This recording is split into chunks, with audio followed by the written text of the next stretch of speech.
ଚରଣରେ ନିବେଦନ କରନ୍ତୁ। ସାଗରିକା ଆପା।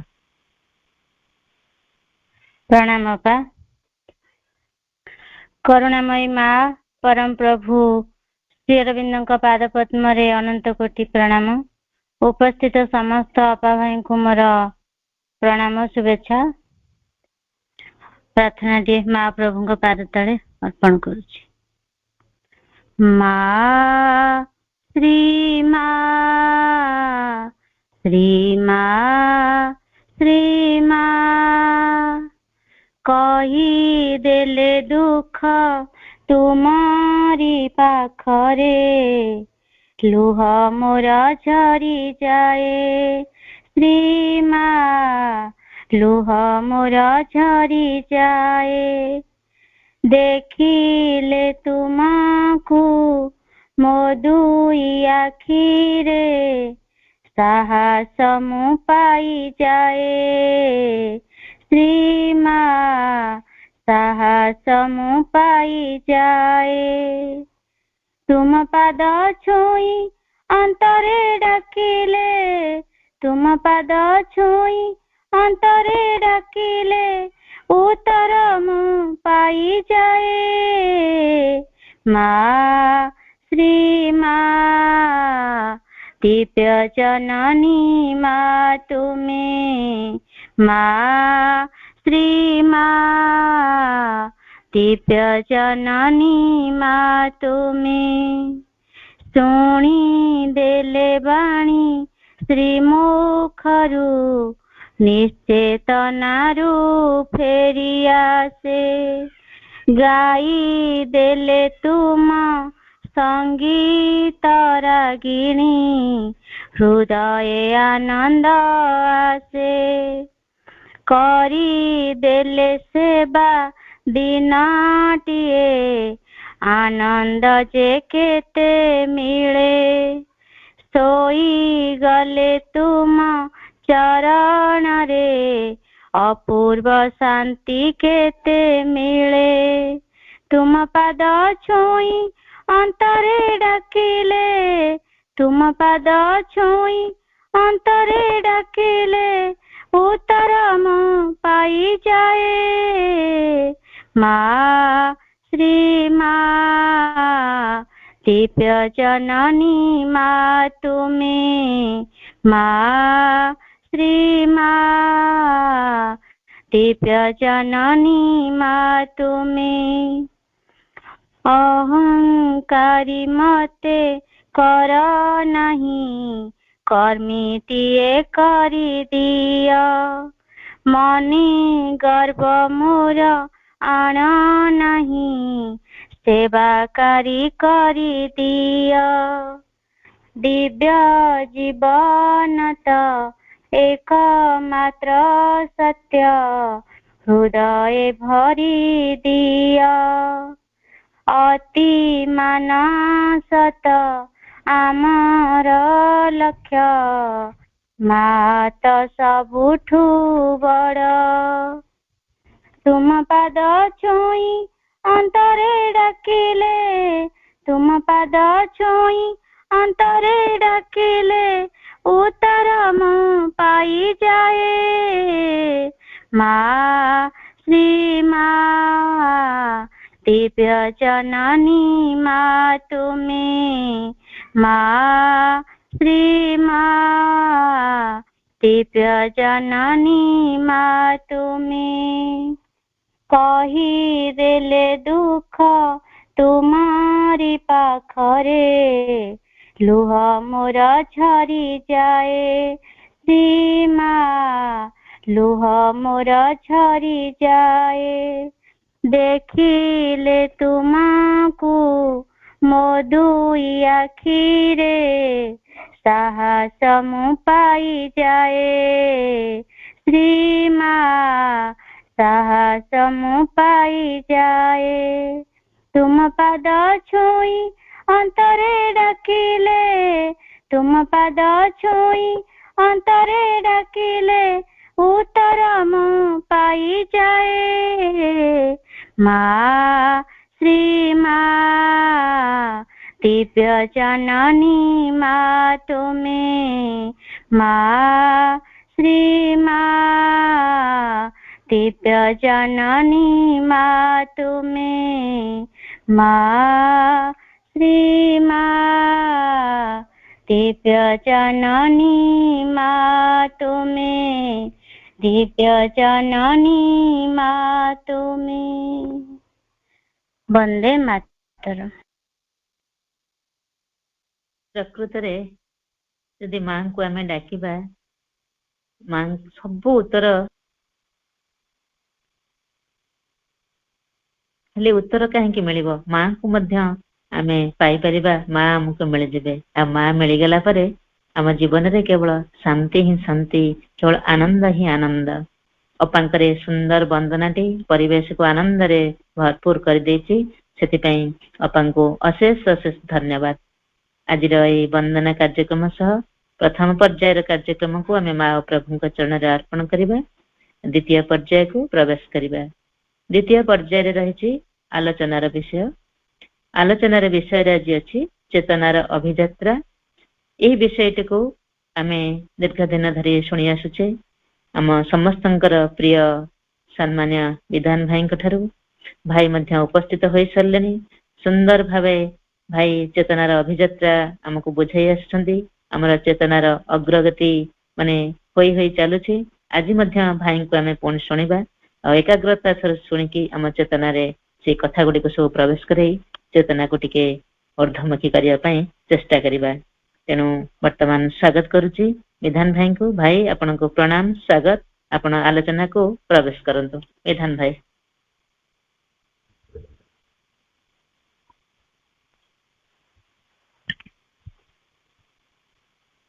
परम करुणामयी माँ, परम प्रभु श्री अरविंद,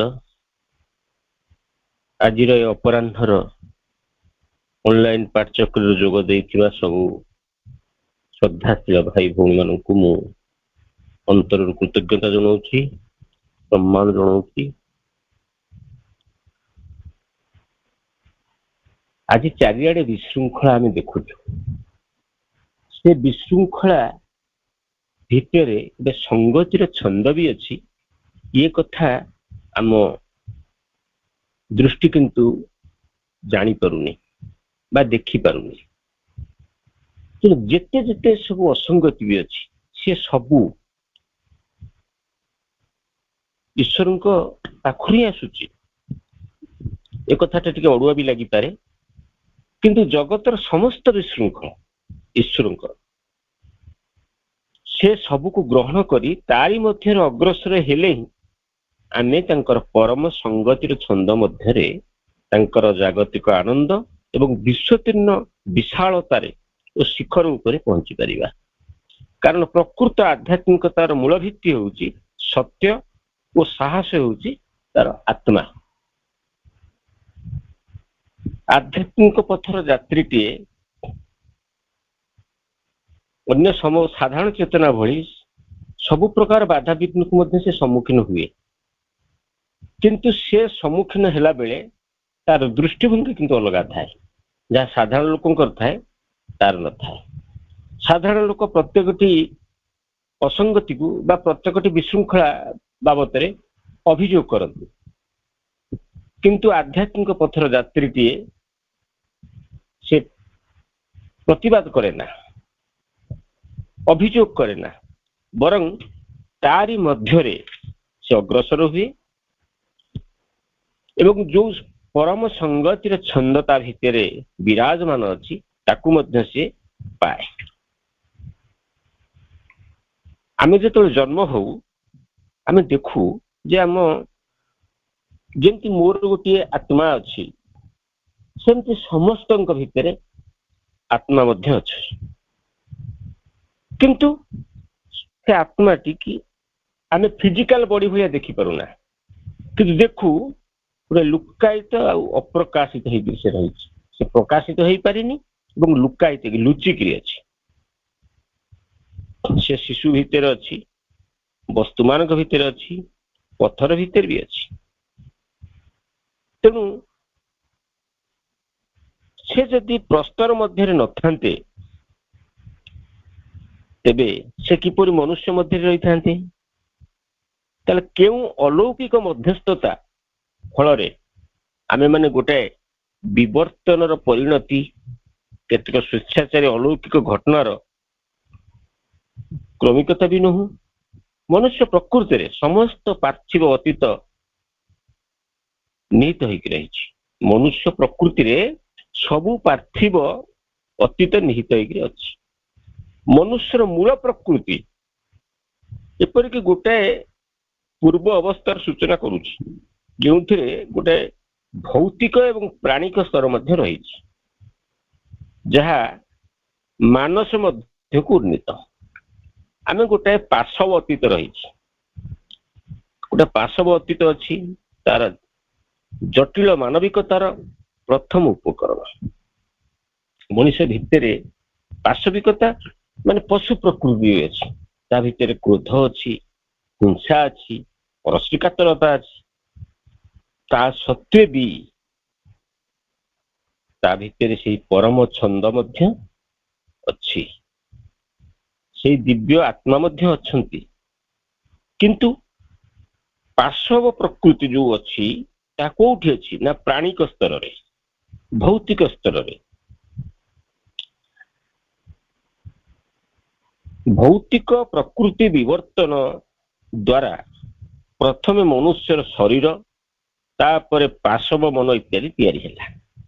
ତାପରେ ଏଇପରି ଭାବରେ ଗଠିତ ଆଧାର ମଧ୍ୟକୁ ଆତ୍ମା ଅବତରଣ କଲା। ଆତ୍ମା ଓ ଶରୀର, ଆତ୍ମା ଓ ଜୀବନ, ଆତ୍ମା ଏବଂ ମନ ମଧ୍ୟରେ ଅନେକ ଦୂରତ୍ୱ ରହିଛି ନିଶ୍ଚୟ। ଆତ୍ମା ବ୍ୟତୀତ ଶରୀର ନାହିଁ, ଏପରି ବି ଶରୀର ନାହିଁ ଯାହା ଆତ୍ମାର ଗୋଟେ ରୂପ ମଧ୍ୟ ନୁହେଁ। ତେଣୁ ପରୋକ୍ଷରେ କହିଲେ ଶରୀର ହଉଛି ଆତ୍ମାର ଗୋଟେ ରୂପ। ଯେମିତି ଆମେ ଚାହିଁଛୁ, ଆଖିରେ ଦେଖୁଛୁ କୌଣସି କଥା ବା କୌଣସି ବସ୍ତୁ, କୌଣସି ଦୃଶ୍ୟ, କିନ୍ତୁ ଆଖି କଣ ପ୍ରକୃତରେ ଦେଖେ କି? ଆଖି ଭିତର ଦେଇ ମନ ସେ ଜିନିଷ ଗୁଡ଼ିକ ଦେଖେ। ଆପଣ ଅନେଇଥିବେ, ସେଇ ବାଟ ଦେଇ ଅନେକ ଲୋକ ଯାଉଥିବେ, ଜଣେ ଯଦି ପଚାରିଦେବ ଯେ ଏଇ ବାଟ ଦେଇକି ସେ ଅମୁକ ଲୋକଟି ଯାଉଥିଲା କି, ଆମେ କିନ୍ତୁ କହିପାରିବା। କାହିଁକି ନା ମନ ଆଖି ବାଟ ଦେଇ ସେ ଜିନିଷ ଦେଖିବେ, ସେ ଏମିତି ଅନେଇଛି। ଠିକ ସେମିତି ଭୌତିକ ଜଗତ ଆତ୍ମାର ଶକ୍ତି ଆଉ ଉପାଦାନ, ଏହା ଅନ୍ୟ କିଛି ହେଇଥିଲେ ତାର ଅସ୍ତିତ୍ୱ ରହିନଥାନ୍ତା। ଯାହା କିଛି ଶାଶ୍ୱତ ଶକ୍ତିର ଉପାଦାନ ନୁହେଁ, ତାହା ଅସ୍ତିତ୍ୱ ଧାରଣ କରିବା ମଧ୍ୟ ଅସମ୍ଭବ। ତେଣୁ ଗୋଟାଏ ଫିଜିକାଲ ରୂପ ନେବା ପାଇଁ ହେଲେ ତା ଭିତରେ ଶାଶ୍ୱତଙ୍କର ଉପାଦାନ ସବୁ ରହିଥିବ। ଯଦି ଶାଶ୍ୱତଙ୍କର ଉପାଦାନ ବା ଭଗବାନଙ୍କର ପ୍ରତିଭୂତି ତା ଭିତରେ ନ ରହିବ, ଭଗବାନ ନିଜେ ଯଦି ତା ଭିତରେ ନ ରହିବେ, ତେବେ ତାହା ପାର୍ଥିବ ରୂପରେ ମଧ୍ୟ ଗୋଟାଏ ଆମେ ଦେଖିପାରିବାନି, ତାର ଅସ୍ତିତ୍ୱ କିଛି ରହିବନି। ମୂକ, ଅନ୍ଧ, ବାଚାଳ ମଧ୍ୟ, ସେ ଯାହା ବି ହେଇଥାଉ, ସମସ୍ତଙ୍କ ଭିତରେ କିନ୍ତୁ ସେ ଅଛନ୍ତି। ସେ କେବଳ ଜଣେ ଭଦ୍ର ଆଉ ସଚେତନ ମାନସିକତା ସମ୍ପନ୍ନ ମନୁଷ୍ୟ ବା ପଶୁ ନୁହେଁ। ଏଇ ସବୁ ଅନନ୍ତ ସମ୍ଭୂତି ଆତ୍ମାର ଆକୃତି ଭିତରୁ ଜନ୍ମ।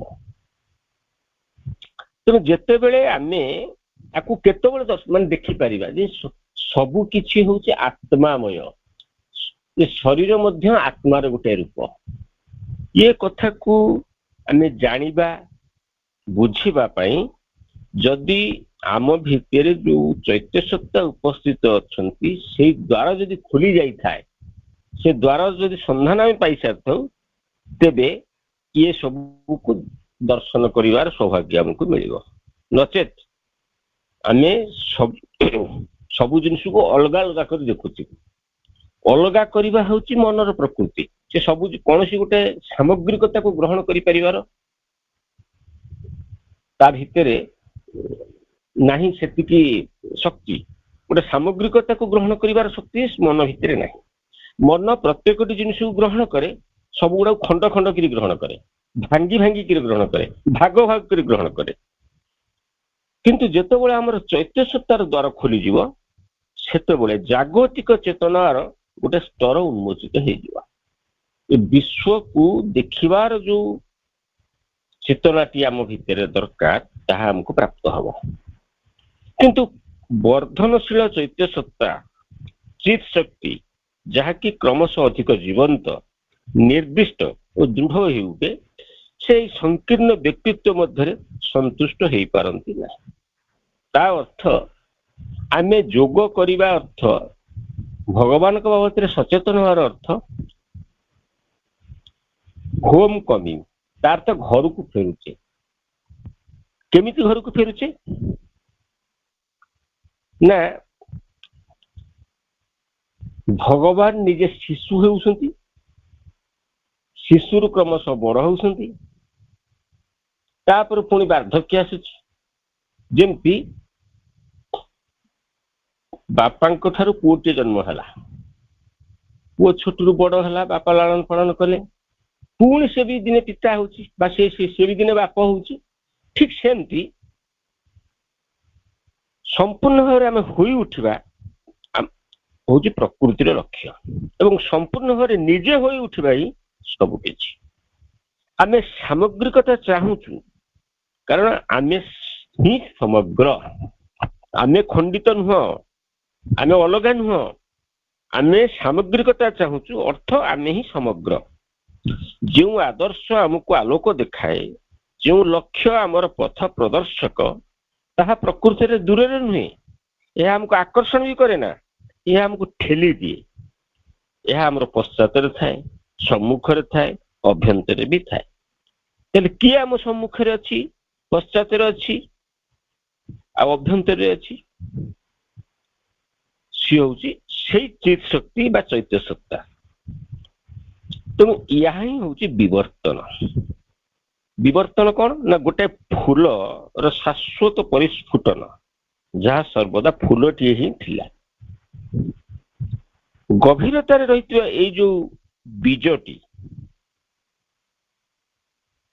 ବ୍ୟତୀତ ଆଉ କିଛି ବି ଘୁଞ୍ଚେନି, କାରଣ କିଛି ମଧ୍ୟ ଅନ୍ୟ କିଛିକୁ ଆବଶ୍ୟକ କରେ ନାହିଁ। ଏଇ ଯୋଉ ବୀଜ ଆମ ଅଭ୍ୟନ୍ତର ଭିତରେ ଅଛି, ଏଇ ବୀଜ ହିଁ ଜଗତର ଆବଶ୍ୟକତା। ଏହା ହିଁ ହଉଛି ଆମର କେନ୍ଦ୍ରସ୍ଥ ସତ୍ତା। ଏହା ହିଁ ଆମର ଆପଣାର ଲୋକ, ଯାହା ହଜି ଯାଇଥିବା ପରି ମନେ ହେବା ବେଳେ ହିଁ ପହଞ୍ଚିଯାଏ। ଏହା ହିଁ ହଉଛି ସେଇ ସୂର୍ଯ୍ୟ ସ୍ନାତ ସ୍ଥିତି ଯାହା ଆମକୁ ମନ୍ଥନ କରେ ଏବଂ ଆମକୁ ସେ ପର୍ଯ୍ୟନ୍ତ ଶାନ୍ତିରେ ରଖେଇ ଦିଏ ନା ଯେ ପର୍ଯ୍ୟନ୍ତ ଆମେ ସୂର୍ଯ୍ୟଙ୍କୁ ଉଦ୍ଧାର କରିନାହୁଁ।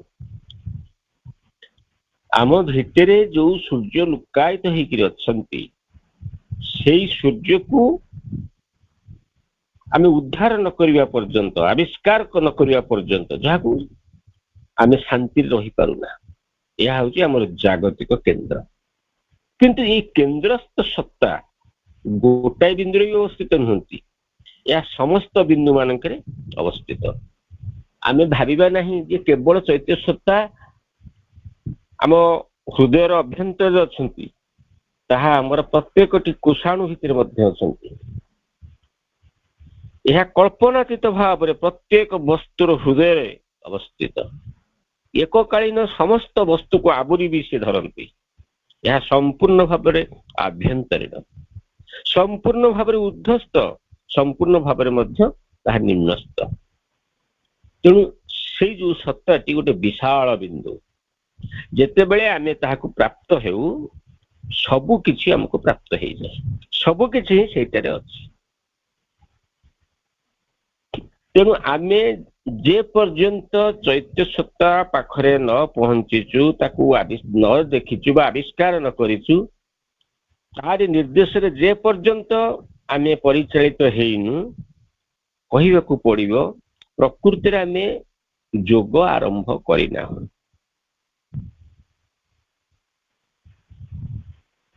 ପ୍ରକୃତିରେ ଆମେ ଯୋଗ ଆରମ୍ଭ କରିନାହୁଁ, କାରଣ ନିଆଁ ସହିତ କେବଳ ନିଆଁ ମିଶିବ, ତାର ବିପରୀତ ଜିନିଷ ମିଶିବ ନାହିଁ। ଠିକ ସେମିତି ନିଆଁ ପାଖକୁ ଯଦି ପାଣି ଗଲା, ନିଆଁ ଲିଭିଯିବ। ତେଣୁ ଆମ ମନକୁ ଆମେ ଯୋଡୁଛୁ, ଆମ ପ୍ରାଣକୁ ଆମେ ଯୋଡୁଛୁ, କିନ୍ତୁ ତାହା ସବୁ ସମୟରେ ରହିପାରୁନି, ପୁଣି ପୂର୍ବ ସ୍ଥିତିକି ଫେରି ଆସୁଛି। କାହିଁକି ଫେରି ଆସୁଛି? ବହୁତ ଯନ୍ତ୍ରଣା ହଉଛି, ବହୁତ କଷ୍ଟ ପାଉଛି, ତା ଜୀବନରେ ଅସଙ୍ଗତି ଦେଖାଯାଉଛି, ବିଭିନ୍ନ ପ୍ରକାର ସମସ୍ୟା ଆସି ଉପୁଜୁଛି।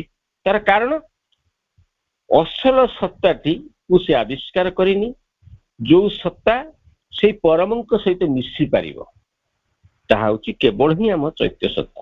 ସେଇ ଚୈତ୍ୟ ସତ୍ତାଙ୍କୁ ଆବିଷ୍କାର କରିବା ହଉଛି ଆମର ସାଧନା। ତେଣୁ ସେଇ ଚୈତ୍ୟ ସତ୍ତା ଗୋଟେ ଜାଗାରେ ସ୍ଥିର ବି ନୁହନ୍ତି, ସେ ବିକାଶ ପ୍ରାପ୍ତ ମଧ୍ୟ ହୁଅନ୍ତି। ବିକାଶ ପ୍ରାପ୍ତ ଆତ୍ମା ପୁନଶ୍ଚ ତାର ଉତ୍ସକୁ ପୁଣି ପ୍ରାପ୍ତ ହୁଏ। ଯୋଉ କ୍ଷୁଦ୍ର ବିନ୍ଦୁଟି ହେଇକରି ସେ ଆସିଥିଲା ସେଇ ଆତ୍ମା ଭିତରୁ, ତାହା ପୁଣି ସେଇ ଆତ୍ମା ଭିତରେ ବା ସେଇ କେନ୍ଦ୍ରସ୍ଥ ସତ୍ତା ମଧ୍ୟରେ ଯାଇକରି ମିଶିଯିବ। ତାହାକୁ କୁହନ୍ତି ହୋମକମିଂ ବା ପୁତ୍ର ପୁନର୍ବାର ପିତାରେ ପରିଣତ ହବା। ବରଂ ପିତା ଯେ କି ପୁତ୍ର ହେଇଥିଲେ ପୁନର୍ବାର ନିଜ ରୂପରେ ପୁଣି ପରିଣତ ହେଲେ। ଆମର ଯୋଉ ସଚେତନ ସତ୍ତାକୁ ରୁଦ୍ଧ କରି ରଖିଥିବା ଯୋଉ ପ୍ରାଚୀର ଆପେ ଠେଲି ହେଇଯାଏ, ବିଦୀର୍ଣ୍ଣ ହେଇଯାଏ, ମାଡ଼ିଯାଏ। ବ୍ୟକ୍ତିତ୍ୱର ବ୍ୟକ୍ତି କୈନ୍ଦ୍ରିକତାର ସମସ୍ତ ବୋଧ ମଧ୍ୟ ତାର ହଜିଯାଏ। ସ୍ଥାନ, କାଳ, ପାତ୍ର, ପ୍ରକୃତିର ନିୟମ ବିଷୟକ ଜ୍ଞାନ ମଧ୍ୟ ତାର ଲୋପ ପାଇଯାଏ। ଅହଂ ବୋଲି କିଛି ବି ରହେ ନାହିଁ। ନିର୍ଦ୍ଦିଷ୍ଟ ଏବଂ ସଂଖ୍ୟାଭୁକ୍ତ ଜଣେ ବ୍ୟକ୍ତି ବି ରହେ ନାହିଁ। କେବଳ ଚେତନା ହିଁ ତାର ସ୍ଥିତି, ସ୍ଥିତି ହିଁ କେବଳ ଅବଶିଷ୍ଟ ରୁହେ। କେବଳ ଶାନ୍ତି ଓ ଆନନ୍ଦର ଅବଶିଷ୍ଟ ରୁହେ। ତୁମେ ଅମର ହେଇଯାଅ, ଶାଶ୍ୱତ ଅସୀମ ହେଇଯାଅ। ବ୍ୟକ୍ତିଗତ ଆତ୍ମାର ଯାହା କିଛି ଅବଶିଷ୍ଟ ରହେ ତାହା ହେଉଛି ଶାନ୍ତିର, ସ୍ୱାଧୀନତାର, ଆନନ୍ଦର ସଙ୍ଗୀତ, ଯାହା ଶାଶ୍ୱତଙ୍କ ମଧ୍ୟରେ ନିନାଦିତ ହେଉଥାଏ। ଆମେ ଗୋଟେ ଓଦା କାଠଟିକୁ ନେଇକରି ଚୁଲି ଭିତରେ ପୁରେଇବା, ଓଦା କାଠ କଣ ହବ? ଜଳିବ ତ ନାହିଁ, ନିଆଁ ତାକୁ ଧରିବନି, କିନ୍ତୁ ସେ ଧୂଆଁ କରିବ। ଧୂଆଁଟା କଣ କରିବ ନା ସେ ପରିବେଶକୁ କଷ୍ଟଦାୟକ ହବ, ସମସ୍ତେ କଷ୍ଟ ଅନୁଭବ କରିବେ। ଯେତେବେଳେ ସାଧାରଣ ଚେତନାଟିଏ ଯୋଗ ଭିତରକୁ ପ୍ରବେଶ କରେ, ସେତେବେଳେ ତା ଭିତରେ ଲୁଚିଥିବା ସମସ୍ତ ଅସୁବିଧା ଗୁଡ଼ିକ ବା ତା ଭିତରେ ଲୁଚିଥିବା ସବୁ ଅଦିବ୍ୟ ଗୁଣ ଗୁଡ଼ିକ ସବୁ ଆଗକୁ ପଳେଇ ଆସନ୍ତି। ଦେଖାଯାଏ ଯେ ଏ ବ୍ୟକ୍ତିଟି ଆଗରୁ ତ ସାଧାରଣ ଥିଲା, ଭାରି ଶାନ୍ତଶିଷ୍ଟ ଥିଲା, ଏବେ କିନ୍ତୁ ଭାରି ଦୁଷ୍ଟ। ତା କଥା ଭିତରେ ସଙ୍ଗତି ରହୁନି, କାହାକୁ କୋଉ କଥା କହୁଛି, ଭାରି ଟିକେ ଟିକେ କଥାରେ ରାଗି ଯାଉଛି, ସପ୍ଟମ୍ବର ହେଇଯାଉଛି। ଇଏ ହଉଛି ସେ ଯୋଗର ପ୍ରଭାବ। ମନେ କରାଯାଉ ଗୋଟେ ଅନ୍ଧକାର ଘର ଭିତରେ, ଅନେକ ଦିନ ହେଲାଣି ଗୋଟେ ଘର ଅନ୍ଧକାର ହେଇକି ଅଛି, ସେ ଘର ଭିତରେ ଆଲୋକ ନାହିଁ। ଆଲୋକ ଯେହେତୁ ନାହିଁ, ସେଠି ବିଭିନ୍ନ ପ୍ରକାର ଜୀବଜନ୍ତୁ ବି ରହିବାର ସମ୍ଭାବନା ଅଛି। ମୂଷା ରହିପାରନ୍ତି, ଅସରପା ରହିପାରନ୍ତି, ମଶା ରହିପାରନ୍ତି, ଅଛନ୍ତି। ଆପଣ ଦିନକର ଚିନ୍ତା କଲେ ଯେ ମୁଁ ସେ ଘରଟିକୁ ଆଜି ଖୋଲିବି, ତ ଖୋଲିବାକୁ ବାହାରିଲେ, ସେ କବାଟ ଖୋଲିବାକୁ ବାହାରିବେ, କଣ ହବ ନା ଆଲୋକ ଯେତିକି ଭିତରକୁ ପ୍ରବେଶ କରିବ, ଅନ୍ଧାର ଘର ଭିତରେ ରହିଥିବା ଜୀବ ଗୁଡ଼ିକ ତାଙ୍କର ସ୍ଥାନ ପରିବର୍ତ୍ତନ କରିବା ଆରମ୍ଭ କରିବେ। ଆଲୋକ ଯେତେ ଯେତେ ଭିତରକୁ ପଶିବ, ସେମାନେ ସେତେ ସ୍ଥାନ ପରିବର୍ତ୍ତନ କରିବେ। କୋଉଠି ଅନ୍ଧାର ଟିକେ ରହୁଥିବ, ସେ ଲୁଚି ଯାଉଥିବେ। ଯେତେବେଳେ ପୂର୍ଣ୍ଣ ଭାବରେ ସେ ଘରଟା ଆଲୋକିତ ହେବାକୁ ଆରମ୍ଭ ହବ, ସେତେବେଳେ ଆଉ କେହି ରହିବେନି ସେଠି। ସେମାନେ ଦେଖିବେ ଯେ ଆମର ଏଠି ଆଉ ସ୍ଥାନ ନାହିଁ, ସେମାନେ ବାହାରିବେ। ତେଣୁ ଯେତେବେଳେ ପ୍ରଥମେ ସେ ଅନ୍ଧକାର ଘର ଭିତରକୁ କବାଟ ଖୋଲି ପଶିଲା, ପଶିବା ଭିତରେ ସଚେତନ ହେଇକି ପଶିବା ଦରକାର। ଟିକେ ଅସତର୍କ ହେଲେ ବିଭିନ୍ନ ପ୍ରକାର ଜନ୍ତୁଙ୍କର ଶିକାର ମଧ୍ୟ ଆପଣ ହେଇପାରନ୍ତି।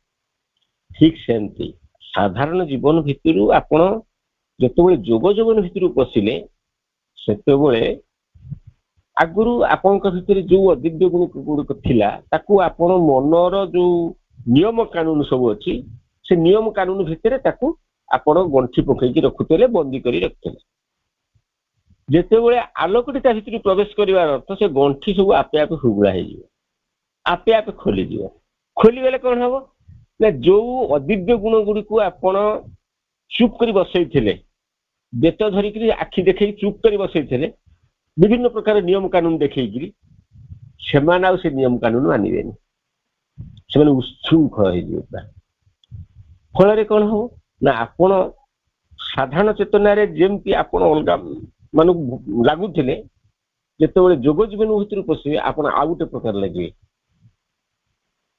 ସେତେବେଳେ କୁହନ୍ତିନି ଯେ ଏତେ ବଡ ମାନେ ଏତେ ଭଦ୍ରଲୋକ ଏତେ ଅସହିଷ୍ଣୁ କଣ, ଏତେ ଅଧୈର୍ଯ୍ୟ କଣ, ଏତେ କ୍ରୋଧୀ କଣ, ଆମେ କିନ୍ତୁ ସେ କଥାଟା ଜାଣିପାରୁନା।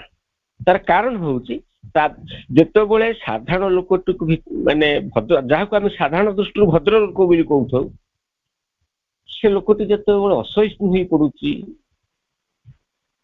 କ୍ରୋଧୀ ହେଇଯାଉଛି, ତାର ଅର୍ଥ ଆପଣ ସେତେବେଳେ ଜାଣିଯିବେ ଯେ ୟା ଭିତରକୁ ଧୀରେ ଧୀରେ ଆଲୋକ ମଧ୍ୟ ପ୍ରବେଶ କଲାଣି। ଆଲୋକ ପ୍ରବେଶ କରିବାର ପ୍ରଥମ ଲକ୍ଷଣ ଗୁଡିକ ପ୍ରକାଶ ପାଇଲାଣି। ତେଣୁ ଆମେ ବିଶ୍ୱାସ କରୁ ଯେ ଆମେ ପରସ୍ପର ଠାରୁ ବିଚ୍ଛିନ୍ନ ବା କ୍ଷୁଦ୍ର। ଅନେକ ବିଚ୍ଛିନ୍ନ ବସ୍ତୁ ମଧ୍ୟରେ ଗୋଟେ ବ୍ୟକ୍ତି ଯୁକ୍ତ, ଆଉ ଗୋଟେ ବ୍ୟକ୍ତି ସହିତ ମଧ୍ୟ ଯୁକ୍ତ। ଆମର ସୀମାବଦ୍ଧତା ମଧ୍ୟରେ ଏଇ ଯୋଉ ବିଚ୍ଛିନ୍ନତାକୁ ବୁଦ୍ଧିପ୍ରାପ୍ତ ହେବାକୁ ଦଉ, ନଚେତ ଆମେ ବିଶ୍ୱଗତ ପ୍ଲାଜମାର ବିଭେଦହୀନ ଗୋଟେ ଅଂଶ ହିଁ ରହିଛୁ। ଗୋଟାଏ ଦଳର ସଭ୍ୟ ଯାହା ନିଜର ଜୀବନ ନାହିଁ, ଏଇ ବିଚ୍ଛିନ୍ନତା ମଧ୍ୟରେ ହିଁ ଆମେ ସଚେତନ ହବୁ। ତଥାପି ମଧ୍ୟ ଆମେ ଅସମ୍ପୂର୍ଣ୍ଣ ଭାବରେ ସଚେତନ, ସେଇଥିପାଇଁ ଆମେ ଯନ୍ତ୍ରଣା ଭୋଗ କରୁ। ଅନ୍ୟମାନଙ୍କ ଠାରୁ, ଆମ ନିଜ ଠାରୁ, ଅନ୍ୟ ବସ୍ତୁମାନଙ୍କ ଠାରୁ, ସବୁ କିଛି ଠାରୁ ବିଚ୍ଛିନ୍ନ ହେଇଥିବାରୁ ଯନ୍ତ୍ରଣା ମଧ୍ୟ ଆମେ ଭୋଗ କରୁ। କାରଣ ସେ ବିନ୍ଦୁଟି ଯେଉଁଠାରେ ସବୁ କିଛି ଏକୀଭୂତ, ଆମେ ତାରି ବାହାରେ ଠିଆ ହେଇଛୁ। ତେଣୁ ଆମେ ପ୍ରକୃତରେ ସେଇ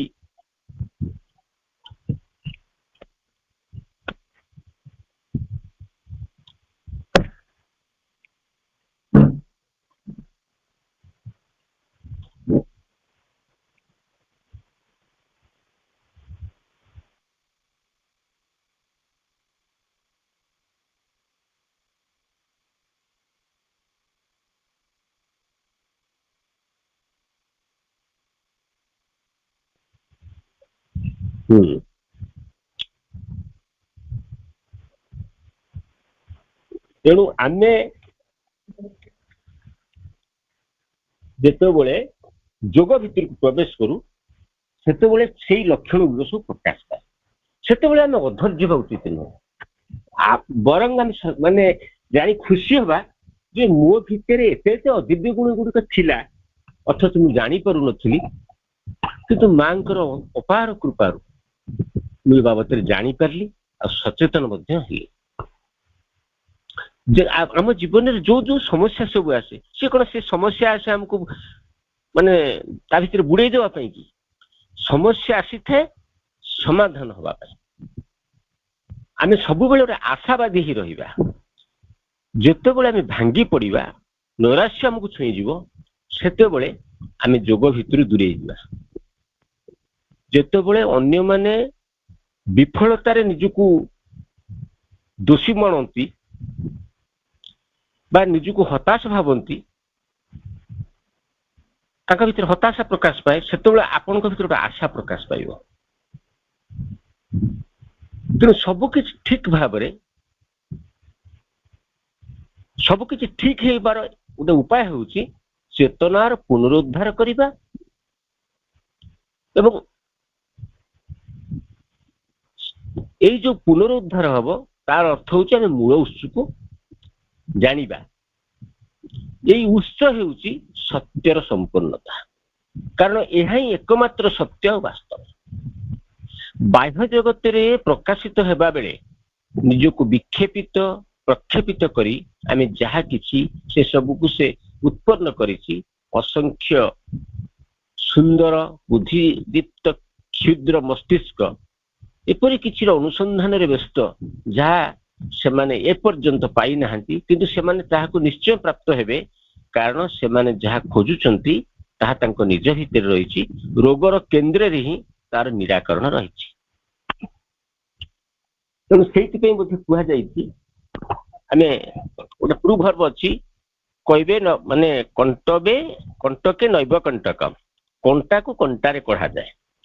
ତେଣୁ ରୋଗ ଯୋଉଠି ଅଛି, ରୋଗର କେନ୍ଦ୍ରଟା ଯୋଉଠି, ତାର ନିରାକରଣ ମଧ୍ୟ ସେଇଠି ଲୁଚିକିରି ଅଛି। କିନ୍ତୁ ଆମେ ବୁଲୁଥାଉ ନିରାକରଣ କରିବା ପାଇଁ। ସମସ୍ୟା ଯୋଉଠି ଅଛି ସମାଧାନ ମଧ୍ୟ ସେଇଠି ଅଛି, କିନ୍ତୁ ଆମର ଜ୍ଞାନ ଯେହେତୁ କମ ଅଛି ଆମେ ସେ କଥାଟାକୁ ଜାଣିପାରୁନା।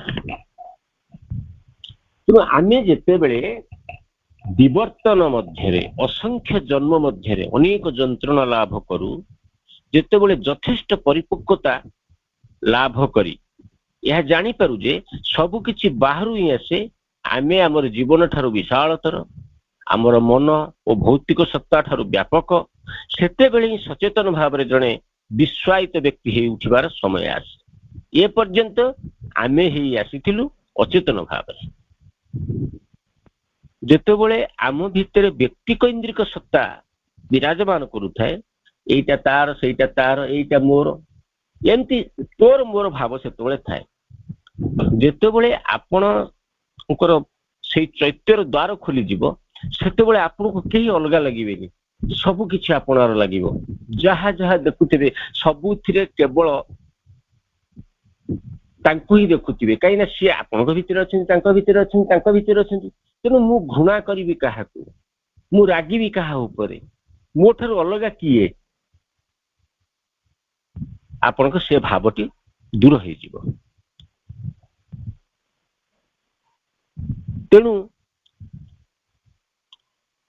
ଆମେ ତାହେଲେ କାହିଁକି ସୀମାବଦ୍ଧତା ଭିତରେ ରହିଛୁ? କାହିଁକି ସୀମାବଦ୍ଧତା ଭିତରେ ରହିଛୁ? ଯେଉଁ ଅସ୍ତ୍ର ଆଘାତ କରୁଛି ସେଥିରେ ନିଜକୁ ଅନୁଭବ କର। ଯେଉଁ ବାହୁ ତୁମକୁ ଆଲିଙ୍ଗନ କରୁଛି ସେଥିରେ ସୂର୍ଯ୍ୟଙ୍କର ଜ୍ୱଳନ୍ତ କିରଣ ଏବଂ ପୃଥିବୀର ଲୀଳା ମଧ୍ୟରେ ନିଜକୁ ଅନୁଭବ କର। ଯାହା କିଛି ଅତୀତ ହେଇଯାଇଛି, ଯାହା କିଛି ବର୍ତ୍ତମାନ ରହିଛି, ଯାହା କିଛି ସମ୍ଭବ ହେବା ପାଇଁ ଅଗ୍ରସର ହେଉଛି, ସବୁ କିଛି ମଧ୍ୟରେ ନିଜକୁ ଅନୁଭବ କର। କାରଣ ତମେ ହିଁ ଅସୀମ, ଏଇ ସବୁ ଆନନ୍ଦର ସମ୍ଭାବନା ତୁମ ନିମିତ୍ତ ହିଁ ରହିଛି। ତେଣୁ ଯେତେବେଳେ ଚେତନା ବ୍ୟାପକ ହେଇଯିବ, ବିଶାଳତର ହେଇଯିବ, ସେତେବେଳେ ଆପଣଙ୍କ ଭିତରେ ଆଉ ମୋର ଭାବ ରହିବ ନାହିଁ, ଗୋଟେ ସାମଗ୍ରିକତା ଆପଣଙ୍କ ଭିତରେ ପ୍ରକାଶ ପାଇବ। ଆପଣ କାହାକୁ ମଧ୍ୟ ଅଲଗା ଭାବି ପାରିବେନି। ସିଏ ପଡିଶା ଘର ପିଲା, ଇଏ ମୋ ପିଲା, ତା ବି ଭିତରେ ନଥିବ। ଆପଣଙ୍କର ସେ ବୋଧ ସବୁ ଆପେ ଆପେ ଦୂର ହେଇଯାଇଥାଏ। ଗୋଟେ ବିଶାଳତର ଚେତନା ଆପଣଙ୍କୁ ଆବରିକିରି ଧରିଥାଏ, ଯୋଉ ଚେତନା ଶ୍ରୀ ଅରବିନ୍ଦ ଆଉ ଶ୍ରୀମା ଲାଭ କରିଛି। ଶ୍ରୀ ଅରବିନ୍ଦ ଜାଣି ବି ପାରୁନଥିଲେ ଯେ କେତେବେଳେ ବର୍ଷା ହଉଛି, କେତେବେଳେ ଖରା ହଉଛି। ସିଏ ତାଙ୍କ କାର୍ଯ୍ୟରେ ମଗ୍ନ ଥିଲେ, ଏତେ ମଗ୍ନ ଥିଲେ ରହୁଥିଲେ ଯେ ପ୍ରକୃତି ମଧ୍ୟ ତାଙ୍କୁ ସହଯୋଗ କରୁଥିଲା। କାରଣ ସିଏ ବ୍ୟକ୍ତି ଚେତନା ହେଇକି ରହୁନଥିଲେ, ସିଏ ବିଶ୍ୱ ଚେତନା ହେଇସାରିଥିଲେ। ମନେ ଅଛି ଏ କଥା ମଧ୍ୟ ଆପଣ ଅନେକ ବାର ଶୁଣିଥିବେ। ପଣ୍ଡିଚେରୀ ଯେହେତୁ ଗୋଟେ ସମୁଦ୍ର ପାଖରେ ଅବସ୍ଥିତ ଆଶ୍ରମଟି, ଆଉ ସେଠି ବହୁତ ସମୟ ସାମୁଦ୍ରିକ ଝଡ଼ ହୁଏ, ଝଡ଼ ବର୍ଷା ଲାଗି ରୁହେ। ଶ୍ରୀ ଅରବିନ୍ଦ ଉପର ମହଲାରେ ଅଛନ୍ତି, କବାଟ ଖୋଲା ହେଇଛି, ଝରକା ଖୋଲା ହେଇଛି, ମାନେ ଅନ୍ଧାର ହେଇଗଲାଣି, ବର୍ଷା ପବନ ପ୍ରବଳ ମାତ୍ରାରେ। ଶ୍ରୀ ଅରବିନ୍ଦ ଗୋଟେ କ୍ୟାଣ୍ଡେଲ ଲାଇଟ ଲଗେଇଛନ୍ତି, ତାରି ପାଖରେ ବସିକି ଲେଖୁଛନ୍ତି। ହଠାତ୍ ମାଙ୍କର ମନେ ପଡିଯାଇଛି, ସେ ତ ଭୋଳା ଲୋକ, ସେ ଜାଣିନଥିବେ ଯେ ବର୍ଷା ହଉଛି, କୋଉ ଅବସ୍ଥାକୁ ଆସି ପହଞ୍ଚିଲାଣି ସେ କିଛି ଜାଣିନଥିବେ। ତେଣୁ ମା ଦୌଡ଼ିକି ଯାଉଛନ୍ତି ଯେ ଘର ଫର ସବୁ ଓଦା ହେଇସାରିବଣି, ତାଙ୍କ କାଗଜ ପତ୍ର ସବୁ ଉଡି ସାରିବଣି। ଯେତେବେଳେ ଯାଇ ପହଞ୍ଚିଲେ ଶ୍ରୀ ଅରବିନ୍ଦଙ୍କ ରୁମରେ, ଦେଖିଲେ ଯେ ଝରକା ଖୋଲା ଅଛି, ଝରକା ବାହାରେ ପବନ ନୃତ୍ୟ କରୁଛି, ବର୍ଷା ବି ପ୍ରବଳ ମାତ୍ରାରେ ହଉଛି, କିନ୍ତୁ ସେ ଘର ଭିତରକୁ ପବନ ନାହିଁ କି ଟୋପାଏ ପାଣି ବି ଛିଟିକା ନାହିଁ। ଗୋଟେ ବିଶାଳ ନୀରବତା ଶ୍ରୀ ଅରବିନ୍ଦଙ୍କ ଚାରିପଟେ ଘେରି ରହିଛି। ତେଣୁ ଯେତେବେଳେ ଆପଣଙ୍କର ଚେତନା ବିଶ୍ୱାୟିତ ହବ, ବିଶ୍ୱାତୀତ ହବ, ସେତେବେଳେ ପ୍ରକୃତି ମଧ୍ୟ ଆପଣଙ୍କୁ ସହଯୋଗ କରିବ। ନା ପ୍ରକୃତି ଠୁ ଆପଣ ଅଲଗା ବି ନଥିବେ, ଏଇ କଥା ଆପଣଙ୍କ ଭିତରେ, ମାନେ ଏଇ ଚେତନା ଆପଣଙ୍କ ଭିତରେ ପ୍ରାପ୍ତ ହେଇଥିବ। ତେଣୁ ଆପଣ ଚିନ୍ତା କରନ୍ତୁ, ସେଇ ଅବସ୍ଥା हवा पाई से अवस्था को आसवा पाई आमको आह्वान दिया जाए आमे ता हेई पारि बोली आम भीतर से संभावना अच्छी बोली से मध्य आमको तांको पथरे जीवा पे आह्वान देइछन्ति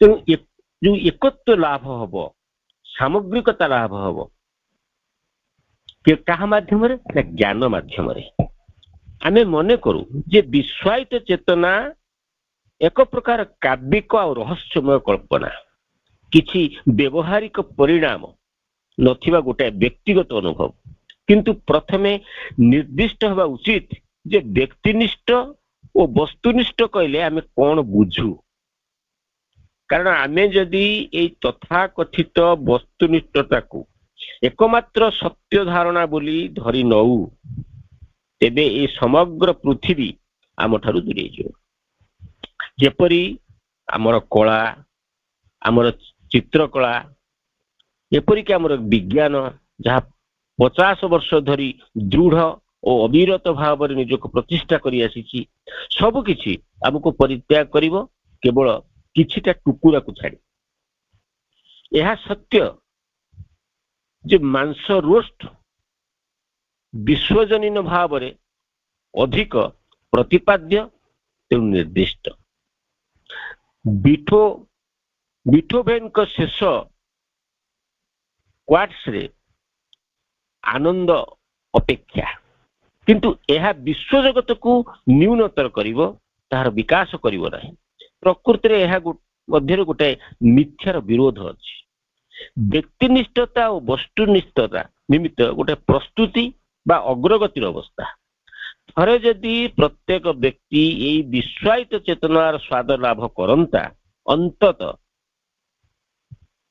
आम विश्व जगत रे एते बेसी बर्बरता रही न आम भितरे जो आम विश्व जगत जो बर्बरता देखु मनीष मनीष को हानि दउछि विभिन्न प्रकार बर्बरता अछि जो बर्बरता भितर मनीष भितर आसुची तार कारण होछि सेही चेतना को से जेहेतु उन्नीत हेई नहीं ता भितरे मोर तोर भाव अच्छी ये अलगा सी अलगा ये भाव मध्य अच्छी जिते बड़े आपणकर से चैत्यर द्वार खोली जीव सेतबळे आपण व्यक्ति चेतना ही रहिबे ना सेतबळे विश्व चेतना रे परिणत हेबे आ सबु किछि आपणक भीतर दे ही घटुतिबो श्री अरविंद यही भली एपरी व्यक्ति नथिले जे केवल गोटे विश्व जागतिक स्वप्न रे संतुष्ट रही पारथान एही उपलब्धिर नैश्चित्य एवं यार व्यवहारिक प्रासंगिकता गोटे साधारण परीक्षा द्वारा संगे संगे प्रमाणित हो पार जानिबा निमंते गोटे नूतन प्रणाली आविष्कार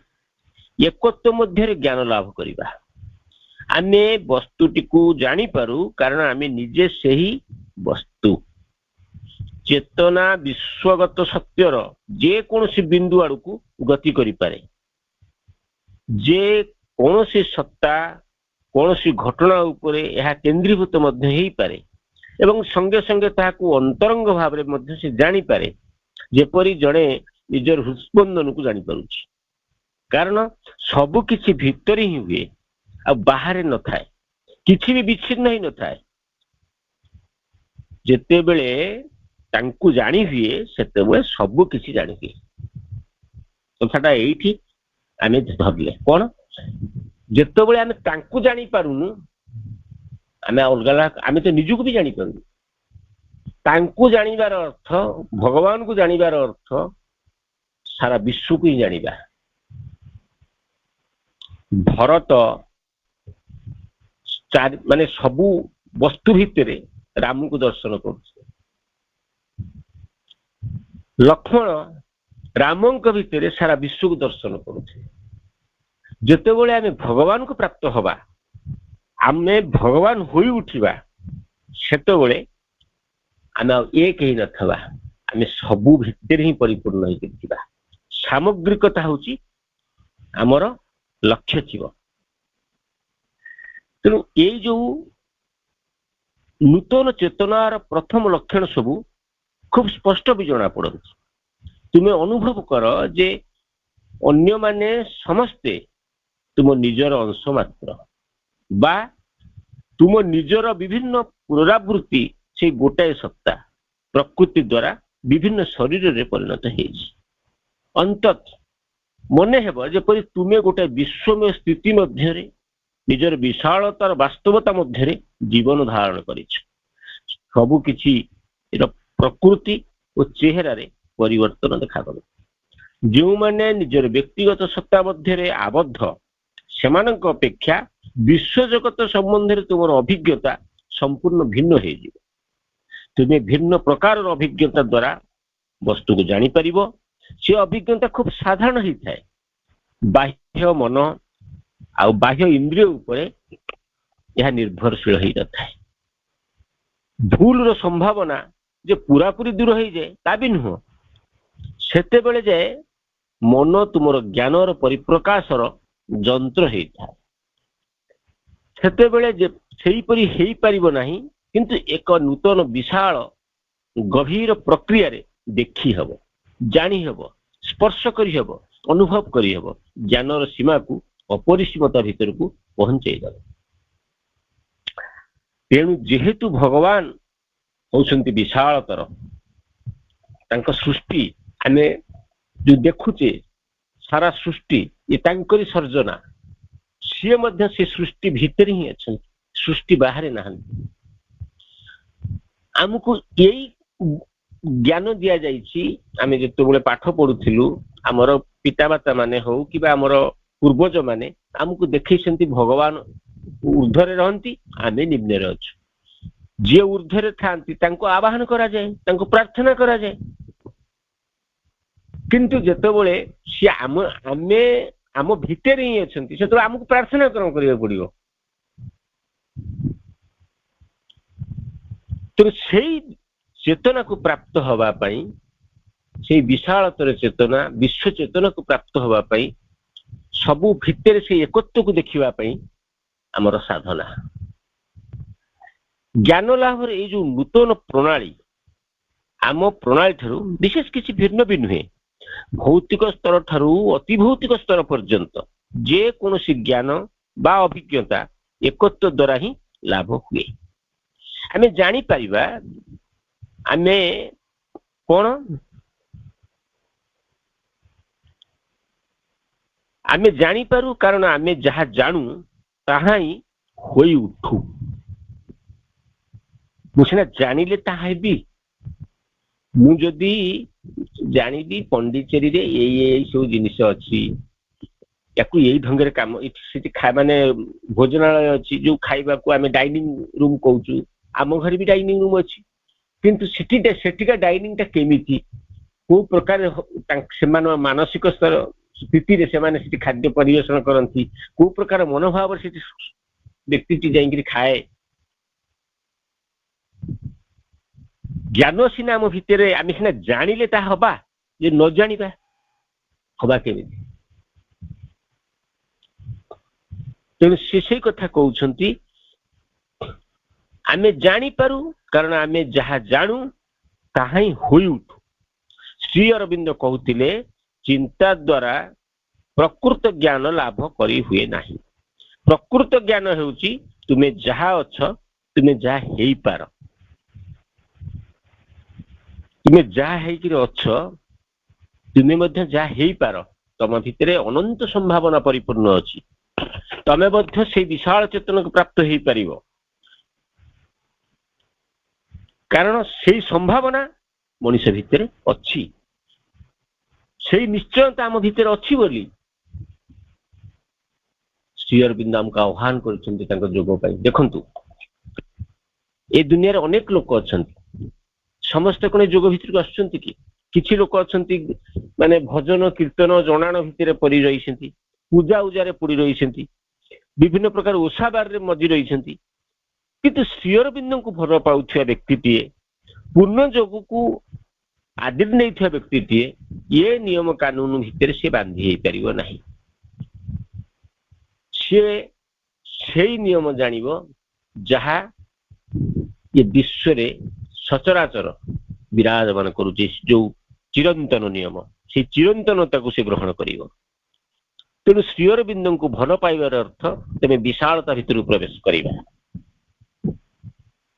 এই নিভୃତ একত্ব ବ୍ୟତୀତ ସବୁ ସମୁଦାୟ ଅଭିନ୍ନତା ବ୍ୟତୀତ ଆମେ ଏ ପୃଥିବୀ ଓ ତାର ସତ୍ତା ମାନଙ୍କ ସମ୍ବନ୍ଧରେ କିଛି ବି ଜାଣିବାକୁ ସମର୍ଥ ହେଇପାରୁନା।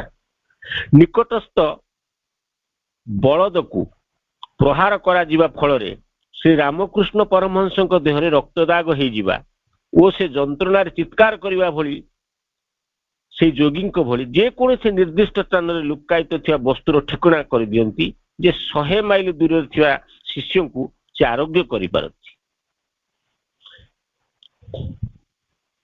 ଚାଷୀଟିଏ ତା ବଳଦ ଚାଷ କରୁଥିଲା, ବଳଦଟି ଯାଇପାରୁନଥିଲା, ମାନେ ଆଗକୁ ଯାଉନଥିଲା। ସିଏ କଣ କଲା, ତାକୁ 2-4 ପାହାରେ ଦେଲା।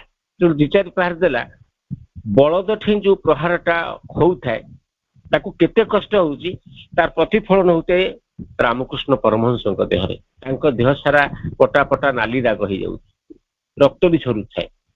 ତା ଅର୍ଥ ସିଏ ଆଉ ସେ ରାମକୃଷ୍ଣ ପରମହଂସ ବ୍ୟକ୍ତି ସତ୍ତା ହେଇନାହାନ୍ତି, ସେ ସମଗ୍ରତା ହେଇଯାଇଛନ୍ତି, ସେ ବିଶ୍ୱ ଚେତନାରେ ରୂପାୟିତ ହେଇଯାଇଛନ୍ତି।